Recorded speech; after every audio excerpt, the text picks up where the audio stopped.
আপনাদেরকে কোরআন সর্বশ্রেষ্ঠ উম্মত বলার কারণটা কি? এটা বোঝার দরকার আছে কি নাই? নবী মুহাম্মদ সাল্লাল্লাহু আলাইহি ওয়াসাল্লাম উম্মত বেশি হায়াত পাওয়ার কারণে শ্রেষ্ঠ না। আমাদের চেয়ে আগেকার উম্মত অনেক বেশি হায়াত পাইতেন। আমাদের হায়াত 60, 70, 80 বছর। আগেকার জমানার উম্মতরা হায়াত পাইতেন 1000 বছর, তারও বেশি। আমরা অনেক দুর্বল। আগেকার জমানার উম্মতরা অনেক শক্তিশালী ছিলেন। আমরা ইবাদত করি সামান্য, সংক্ষিপ্ত। আগেকার জমানার উম্মতরা অনেক বেশি ইবাদত করতেন। তারা সারা রাত্র ইবাদত করতেন, সারা রাত্র নামাজ পড়তেন, সারাদিন রোজা রাখতেন।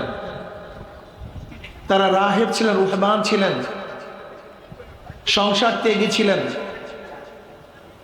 ব্যবসা বাণিজ্য করতেন না, জঙ্গলে থাকতেন, গির্জার মধ্যে থাকতেন, বিবাহ শাদী অনেকে করতেন না। এত ইবাদত করতেন। ইবাদত করতে করতে করতে করতে তাদের গোশত এবং চামড়াগুলি হাড্ডি সার এবং হাড্ডির সাথে মিশে যাইত।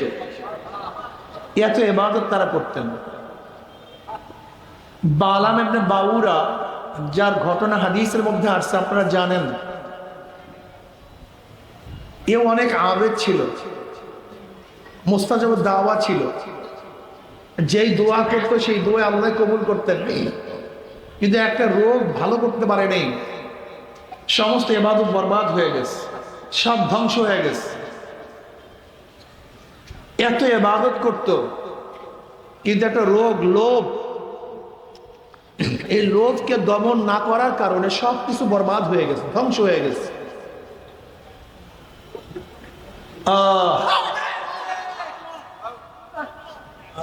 এর জন্য আব্দুল কাদের জিলি রহমাতুল্লাহ আলাইহি বলেন, মৃত্যুর পরে মাপ পাওয়ার আগ পর্যন্ত নিজেকে নিজে শুয়ারের চেয়ে ভালো মনে করা যাবে না। এই মাত্র বললাম, বালাম ইবনে বাউরা মুসা আলাইহিস সালাতু ওয়াস সালাম জমানার অনেক বড় আবেদ ছিলেন, নেককার ছিলেন, লেকিন বরবাদ হয়ে গেছে। আখির আঞ্জাম ভালো না, জাহান্নামী হয়ে গেছে, সব শেষ হয়ে গেছে। আল্লাহ আমাদের সবাইকে মাফ করে দেন। জুরাইজ রহমতুল্লাহ আলাইহি বনি ইসরায়েলের আবেদ ছিলেন। জুরাইজ বহুত বড় আবেদ ছিলেন, সব সময় গির্জার মধ্যে থাকতেন, সব সময়। তার মা একদিন ডাকছে, জুরাইজ। তিনি নফল নামাজ অবস্থায় ছিলেন। মায়ের ডাকে সাড়া দেয়নি। মায়ের ডাকে সাড়া না দেওয়ার কারণে মা বরদোয়া করছে, তুই আমার কথা শুনলি না, আল্লাহ যেন কোনো উল্টা মহিলার মাধ্যমে তোকে নির্যাতিত করেন, অপমান করেন, অপদস্থ করেন। মা বাবার দোয়া পর্দা ব্যতীত আল্লাহর কাছে কবুল হয়ে যায়। এই জন্য আমি যুবক বাবাদেরকে বলবো, যুবতী মেয়েদেরকে বলবো, মাদেরকে বলবো, খবরদার বাপ মার সাথে বেয়াদবি করবা না। বাপ মার সাথে বেয়াদবি করার মারাত্মক গুনাহ। বেয়াদবি তো দূরের কথা, ওয়ালা তাকুল্লাহুমা উফফান ওয়ালা তানহারহুমা। এমন কাজ করা যাবে না যে বাপ বাপ মা তোমার আচরণে, তোমার কথায় ছেলেটা এরকম করলো, মেয়েকে এরকম করলো, এটা হারাম, কবিরা গুনাহ, এতটুকু করা যাবে না। তাদের গায়ে হাত তোলা তো দূরের কথা, তোমার দ্বারা এমন কোন কাজ যদি হয় যার মাধ্যমে বাপ মা রে, এটা হারাম, কবিরা। জুরাইজ রহমতুল্লাহ আলাইহি নফল নামাজ অবস্থায় ছিলেন, গুনার কাজে না। মা ডাক দিয়েছে, জুরাইজ নামাজ ভাঙ্গেন নাই। মা তো বরদোয়া করছে। নবী আলাইহিস সালাতু ওয়াস সালাম জুরাইজের ব্যাপারে বলেন, জুরাইজ আবেদ ছিল, লেকিন আলেম ছিল না। সে যদি এলেম থাকতো তাহলে সে বুঝতে পারতো যে নফল নামাজ ছেড়ে মায়ের ডাকে সাড়া দেওয়া উচিত ছিল, কিন্তু সে সাড়া দিতে পারেনি। মা বরদোয়া করছে, বরদোয়া কবুল হয়ে গেছে। এক উল্টা মহিলা, খারাপ মহিলা, সে ঘরের বাহির প্রয়োজনে আসছে, তার সাথে এক কৃষক অপকর্মে লিপ্ত হয়েছে। সে অপকর্মে লিপ্ত হওয়ার কারণে তার বাচ্চা হয়েছে, বাচ্চা ধারণ করছে পেটের মধ্যে। বাদশার কাছে নালিশ গেছে, বাদশা মহিলাকে ডাকছে, তোমার এই বাচ্চার বাবাকে, এই বাচ্চার বাবাকে বলে যে গির্জার মধ্যে ইবাদত করে জুরাইস, এই জুরাইস হলে বাচ্চার বাবা। এবার বাদশা সৈন্য প্রেরণ করছেন যে জুরাইস ইবাদত করে, দরবেশি করে, বুজুর্গি, তোমার মাইক কি হয়েছে, এরকম জ্ঞান গান করে কমায় দাও মাইক। জুরাইস বুজুর্গ, অথচ মহিলাদের সাথে অপকর্ম করে। নিয়ে আসো জুরাইসকে। গির্জা ভেঙ্গে চুরমার করে অ্যারেস্ট করছে। জুরাইস জানি না সে কি করছে, নিয়ে আসছে ধরিয়া। এখন জুরাইস বলছে কি হয়েছে, আমার দোষটা কি, আমার সাথে এরকম করতেছো কেন, আমি কি করছি? বলে দরবেশি করো, ইবাদত করো আর অপকর্মের মধ্যে লিপ্ত হও। বলে কি হয়েছে? বলে এই যে দেখো, এই মহিলার সাথে অপকর্ম করছে, তার গর্ভের মধ্যে বাচ্চা আসছে। বলে না, আমি তো অপকর্ম করি নাই। বলে না, তুমিই করছো, মহিলা বলতেছে। এবার জুরাইস বুঝতে পারছে মার বরদোয়া কাজে লেগে গেছে। এবার জুরাইস বলতেছে, আমি কি আমার মার সাথে কিছু কথা বলতে পারি, অনুমতি আছে? তোমরা যাহা কিছু করো আমার মার কাছে নিয়ে যাও, তারপরে যা ইচ্ছে তাই করো। তোমরা যাও, নিয়ে গেছে। এবার জুরাইস বলছে, মা তোমার কথা মানতে পারি নেই, তুমি ডাকছো, নামাজের অবস্থা ছিলাম, তুমি তো বরদোয়া করছো, আল্লাহ কবুল করছেন, তুমি আল্লাহর কাছে বলো আল্লাহ যেন এই বিপদ থেকে আমাকে রক্ষা করেন। মা দোয়া করছে, আল্লাহ আমার কারণে যদি আমার ছেলে বিপদে পড়ে আমি মাফ করে দিলাম, তুমি তাকে রক্ষা করো। এবার জুরাইস বলছে, বলো কি হয়েছে? বলে তোমার অপকর্মে বাচ্চা হয়েছে। বলে বাচ্চা তো আমার না। বলে না তোমার। বলে ঠিক আছে, আমাকে অনুমতি দাও। বলে অনুমতি দেওয়া হলো। রওয়ায়াতের মধ্যে আসছে জুরাইস ওই মহিলার পেটের দিকে ইশারা করে, এ বাচ্চা তুমি বলো তোমার বাবাকে, তুমি বলো তোমার বাবাকে। অমনি গর্ভের বাচ্চা আওয়াজ দিছে, আমার বাবা অমুক কৃষক। সবাই আশ্চর্য হয়ে গেছে। অন্য রওয়ায়াতের মধ্যে আসছে জুরাইস বলছে, যেই গাছের নিচে অপকর্ম হয়েছে সেই গাছের কাছে আমাকে নিয়ে যাও। সেই গাছের কাছে নিয়ে গেছে। এবার জুরাইস গাছকে ইশারা করছে, হ্যাঁ গাছ তুমি বলো, তুমি সাক্ষী দাও, তোমার নিচে কে অপকর্ম করছে? অমুক কৃষক অপকর্ম করছে। বুঝতে পারছে যেমন তোমার মানুষ না। বাদশা বুঝতে পারছে যেমন তেমন মানুষ না। তাকে শ্রদ্ধা সম্মানের সাথে হুজরায় নিয়ে গেছে। বাদশা বলছে, তোমার গির্জাকে পুরো স্বর্ণ দিয়ে বান্ধায়া দে। না, তোমাদের স্বর্ণের বান্ধাবার কোনো প্রয়োজন নেই, তবে হ্যাঁ যদি তোমরা চাও আমার আগে যেইভাবে গির্জা ছিল ওইভাবে অতটুকু করে দিতে পারবো, এর বেশি না। এত ইবাদত করছেন, এর পরেও এই আপনার উম্মত নবীর উত্তম হওয়ার কারণটা, আমি এই ঘটনা কেন বয়ান করছি? তারা এত ইবাদত বন্দী করার পরেও আপনাদেরকে কোরআন সর্বশ্রেষ্ঠ উম্মত বলার কারণটা, এটা বোঝার দরকার আছে কি নাই? দুইটা গুণ থাকার কারণে। কয়টা গুণ?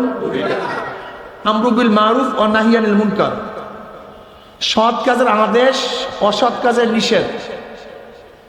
এই সৎ কাজের আদেশ, অসৎ কাজের নিষেধ, এই দুইটা গুণ নবী মুহাম্মদ সাল্লাল্লাহু আলাইহি ওয়াসাল্লামের উম্মতের মধ্যে থাকার কারণে এই উম্মত সর্বশ্রেষ্ঠ উম্মত হয়ে গেছে। এই দুইটা গুণ যদি না থাকে, আপনি যত নামাজ পড়েন, যত রোজা রাখেন, যত বড় মুহাদ্দিস হন, যত বড় পীর হন, যত বুজুর্গ হন, কোরআন আপনাকে উত্তম উম্মত বলবে না। কোরআন ওই ব্যক্তিকে উত্তম উম্মত বলবে যার মধ্যে কয়টা গুণ আছে? জোরে বলেন কি কি? আপনারা বলেন কি? এই সৎ কাজের আদেশ, অসৎ কাজের নিষেধ যদি চরমনায় পিশাবের মধ্যে না থাকে, কোরআনের ভাষায় সে সর্বশ্রেষ্ঠ উম্মত না। যদি কোনো মুহাদ্দিসের মধ্যে না থাকে, সে সর্বশ্রেষ্ঠ উম্মত না। সর্বশ্রেষ্ঠ উম্মত হওয়ার আমরু বিল মারুফ ওয়া নাহি আনিল মুনকারের প্রয়োজন। এর জন্য আমি সমস্ত উম্মতকে বলবো, এই দুইটা গুণ না থাকার কারণে আমরা ধ্বংস হয়ে যাচ্ছি। আজকে সমাজের মধ্যে শত খারাপই, আসলে খারাপের সংখ্যা খুবই কম, ভালোর সংখ্যা সবচেয়ে বেশি। কিন্তু ভালোরা মুখ বন্ধ করার কারণে খারাপ সব জায়গায় ছড়িয়ে পড়ছে। বিশ্বাস হয় না? এই এলাকার নাম কি?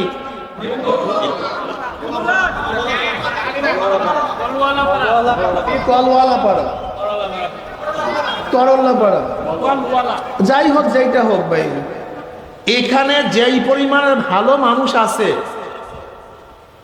এই পরিমাণের মানুষ যদি ভালো কাজের আদেশ করত, অন্যায় কাজের নিষেধ করত, তো এরিয়ার মধ্যে একটা গাঁজাখোর থাকতে পারতো না।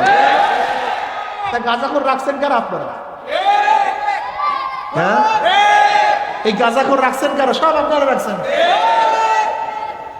এই এরিয়ার মধ্যে কয়টা জামে মসজিদ? হ্যাঁ, জামে মসজিদে কি পরিমাণের মুসল্লি হয়?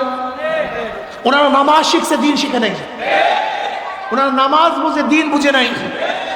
এই সমস্ত মসজিদের মুসল্লিয়েরা একত্রিত হয়ে যদি তারা শপথ গ্রহণ করত, এই গোটা এরিয়ার মধ্যে কোনো ফেন্সিডিল গ্রুপ থাকবে না, ইয়াবাখোর থাকবে না, একটা ইয়াবাখ পয়দা হইতে পারত না।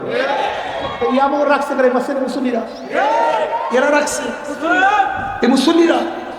আপনি দিন বুঝেন নেই, আপনি ভাবতেছেন আমি ভালো আছি না, আপনি ভালো আছেন না। ইসলাম শুধু আপনার জিন্দিগি সম্পর্কে বলে না, আপনার ছেলের জিন্দিগি সম্পর্কে ইসলাম সচেতন হওয়ার জন্য বলে। আপনার নাতির জিন্দিগি সম্পর্কে ইসলাম বলে। আপনি ভালো আছেন, আপনার সন্তান কি ভালো থাকবে? আপনার সন্তান ভালো আছে, আপনার নাতি কি ভালো থাকবে? আপনার নাতি ভালো আছে, আপনার পুতি কি ভালো থাকবে? যদি গর্হিত কাজ করতে থাকে, আপনি গাঁজা খান না, আপনার ছেলে একদিন গাঁজা সেবন করবে। আপনার ছেলে গাঁজা সেবন করে না, আপনার নাতি একজন গাঁজা সেবন করবে। আপনার নাতি করেন, আপনার পুতি একদিন গাঁজা সেবন করবে। এর জন্য সব সময় রাখতে হবে আমরু বিল মারুফ ও নাহি আনিল মুনকার, সৎ কাজের আদেশ, অসৎ কাজের নিষেধ। তুমিনুনা বিল্লাহ, ঈমান তো মুকদ্দম। ঈমান থাকলে সমস্ত আমল কাজে লাগবে, ঈমান না থাকলে কোনো আমলই কাজে লাগবে না। এখানে আমলের কথা আগে আনছেন, ঈমানের কথা পরে আনছেন, অথচ ঈমানের কথা আগে আনা উচিত ছিল। এর কারণটা কি? এর কারণ হলো ঈমানের ব্যাপারে সমস্ত নবীরা, সমস্ত উম্মাতরা সমান। নবী আদম থেকে আমার নবী পর্যন্ত সমস্ত নবীদের ঈমান এক, অভিন্ন। সমস্ত উম্মাতের ঈমান এক, অভিন্ন। নবী আদম আল্লাহ কয়জন মানতেন? আমার নবী একজন। নবী আদমের উম্মাতরা আল্লাহ কয়জন মানতেন? একজন। আমার নবীর উম্মাত একজন। অর্থাৎ ঈমানের ব্যাপারে সমস্ত নবী এবং সমস্ত নবীর উম্মাত সমান। তারাও জান্নাত মানতেন, আমরাও জান্নাত মানি। তারাও জাহান্নাম মানেন, আমরাও জাহান্নাম মানি। তারাও কিয়ামত মানে, আমরাও কিয়ামত মানি। তারাও মিজানকে মানে, আমরাও মিজানকে মানি। ঈমানের ব্যাপারে কোনো নবীদের উম্মাতের মধ্যে কোনো পার্থক্য নাই। কিন্তু সবার আমল এক না, সবার আমল।